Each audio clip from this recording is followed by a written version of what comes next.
consequência. O apóstolo Paulo, ele escreve esta carta para a igreja de Éfeso. Se a gente analisar em Atos dos Apóstolos, capítulo de número 19, a Bíblia diz que Paulo, na sua terceira viagem missionária, ele foi para essa cidade chamada Éfeso. E todos nós sabemos que Paulo, através da vida de Paulo, ele foi um grande plantador de igreja. Ele foi um grande homem a qual Jesus levantou para pregar para os gentios. Gentios são povos não judeus, que através da vida do apóstolo Paulo, o evangelho alcançou a humanidade. E vemos Paulo em Éfeso, ele funda esta igreja.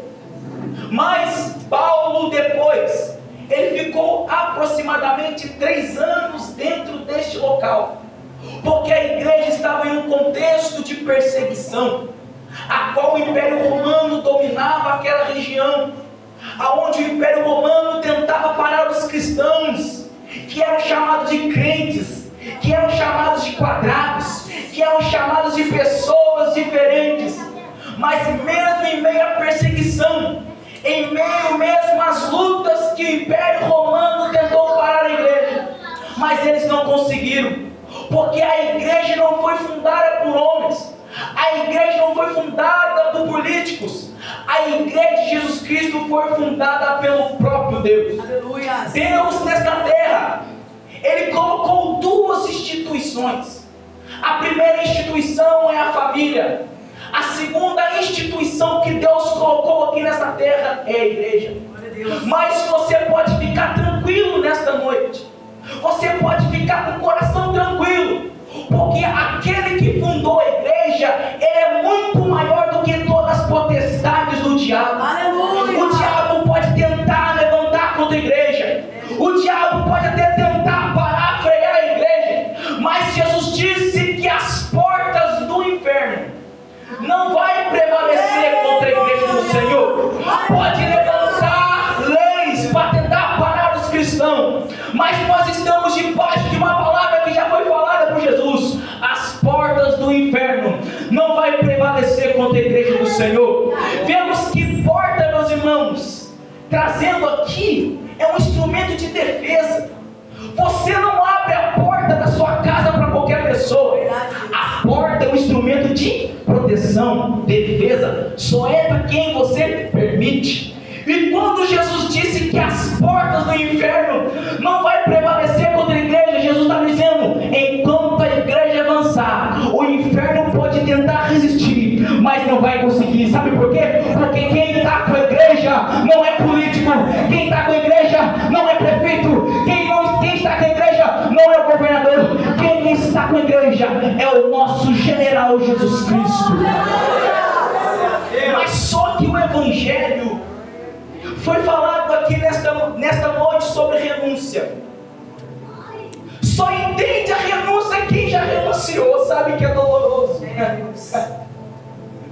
Só entende a renúncia quem já renunciou. O próprio Senhor Jesus Cristo disse: eu não vim fazer a minha vontade, eu vim fazer a vontade daquele que me enviou. Eu não vim fazer aquilo que o meu coração quer, eu vim fazer aquilo que o Pai quer que eu faça. Jesus nos ensina aqui nesta noite que devemos a cada dia seguir o Evangelho, mas com caminhos de renúncia. E Paulo, debaixo de perseguição, Deus permitiu que Paulo estava preso. Quando Paulo escreveu a carta aos Efésios, Paulo estava preso.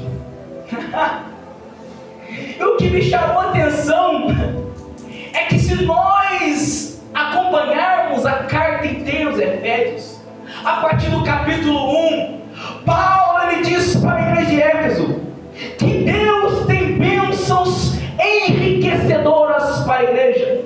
Não estou falando de chave de casa, chave de carro, não. Paulo está dizendo que Deus, pela graça, tem bênçãos espirituais para a igreja. Aleluia. Mas o que me chamou a atenção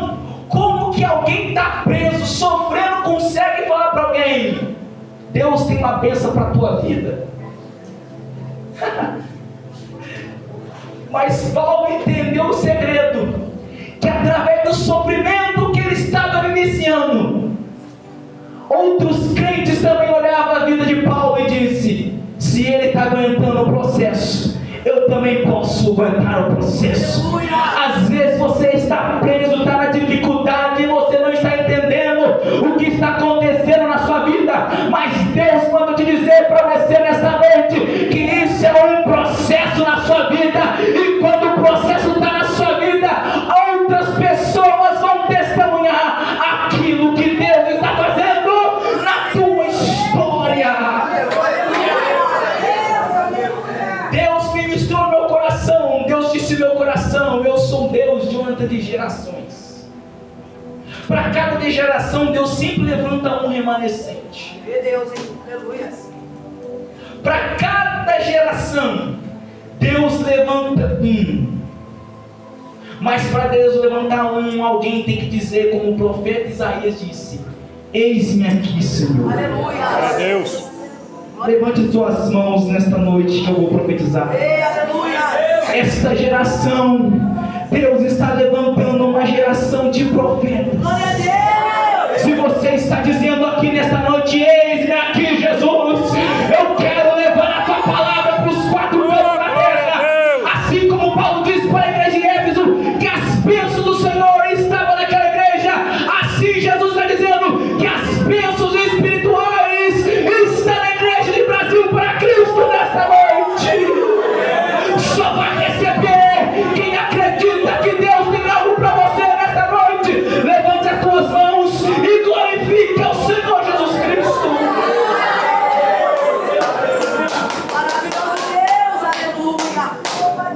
Glória a Deus. Aleluia. Eu estou sentindo a presença de Deus aqui Eita nesta glória. noite. Eu estou sentindo a graça dele aqui. Aleluia.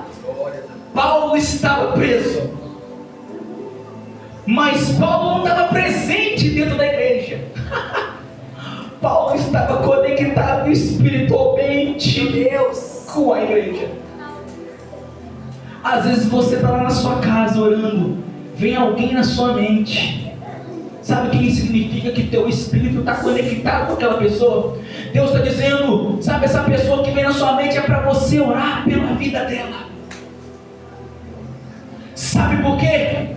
Paulo ele começa a escrever a carta aos Efésios, começando a explicar de quando Deus tirou do pecado, como Deus ele fez uma história através do povo de Deus e levou para a nova aliança, que é através de Cristo, a qual o apóstolo Paulo escreveu a carta dos Efésios capítulo 2, disse: pela graça sois salvos através de Cristo. Paulo estava dizendo para a igreja: olha, igreja de Éfeso, vocês foram beneficiados pela graça de Deus na vida de vocês. Vocês pensam aqui, mas Deus pensa assim.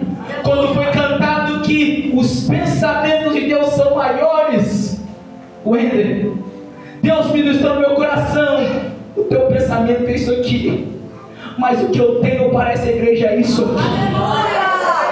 Alguém não entendeu? Você tem um projeto desse jeito assim, mas a graça de Deus alcançou na sua vida. Não é assim, eu tenho assim. A igreja de Éfeso não estava entendendo que se eles têm acesso à graça, eles têm acesso ao poder de Deus. Para a gente entender o que levou Paulo a escrever da importância de revestir da armadura de Deus, devemos entender o que está acontecendo na igreja de Éfeso.